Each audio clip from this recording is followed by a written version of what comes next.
Pois é, gente, olha, assim como a questão aí do ruído, terrenos e imóveis desocupados na capital também são uma preocupação de urbanistas, vereadores, de todo o poder público.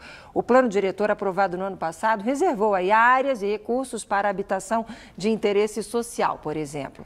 Hoje, pelo menos 90 prédios e terrenos estão ocupados na capital, a maioria particular. Para a prefeitura, as ocupações prejudicam a política de habitação.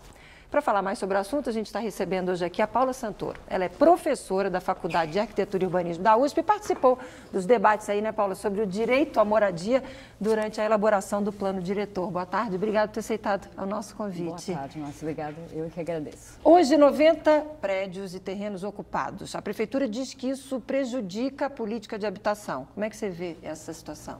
As ocupações de imóveis que estão considerados subutilizados, que a gente diz, né, que estão sem uso, estão construídos, em geral próximos de áreas bem infraestruturadas, áreas com oferta de emprego, com oferta de transporte, né, boas opções de equipamentos de saúde, de escolas, tal. Essas áreas consideradas importantes para a cidade, elas não podem ficar sem uso, né?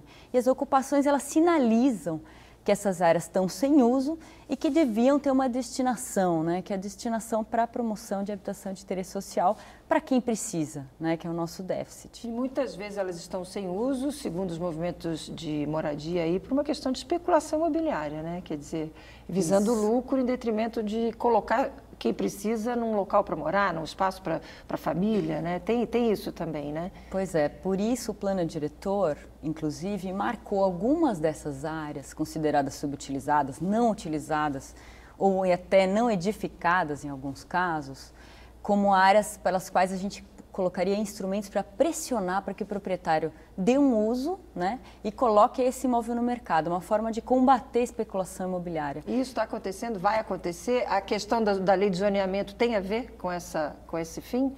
Tem a ver o plano diretor, ele tem alguns instrumentos que, um deles, por exemplo, é o que a gente chama de IPTU progressivo no tempo, né, que se o proprietário não der um uso, né, não colocar a propriedade no mercado, ele vai pagando até chegar a 15% do valor do imóvel, uma penalização, justamente para ele parar de especular em áreas que, para todos nós, certo, elas são importantes, né? Mas não basta ter esse instrumento apenas, se ele estiver desassociado, se não estiver acompanhado com outro que diga ali deve ter habitação de interesse social, ele pode colocar no mercado para o mercado e não para os interesses públicos, né, que o plano diretor e agora a lei de zoneamento estão pedindo para que a gente indique. E eu ia te perguntar sobre a lei de zoneamento. Como é que você está acompanhando o debate sobre... Bom, tem várias audiências públicas, ela deve estar sendo entregue à Câmara agora ainda no final de abril, início de maio. Bom, já em maio, e a expectativa é aprovar esse ano. Por que você faz essa cara assim quando eu estou falando da lei de zoneamento? Não está indo bem? Não está indo bem, né?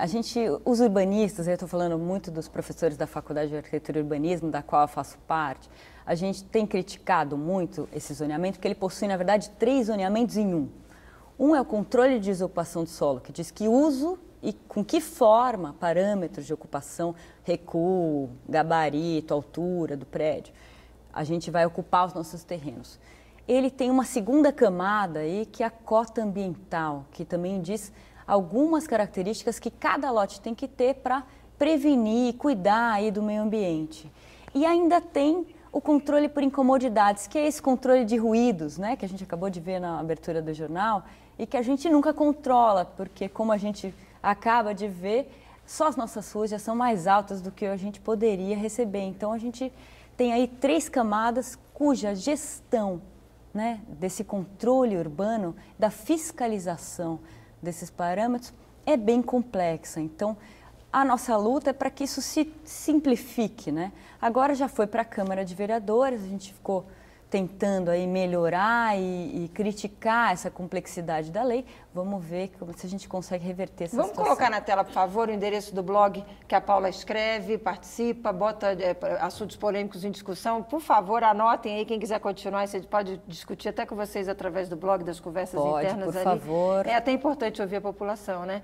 Claro que é um assunto que não se esgota, o nosso tempo aqui terminou, mas eu vou já deixar a Paula convidada para voltar sempre que puder, para a gente continuar acompanhando aí agora na Câmara, em maio, a apreciação desse projeto tão importante para todos nós que vivemos aqui em São Paulo.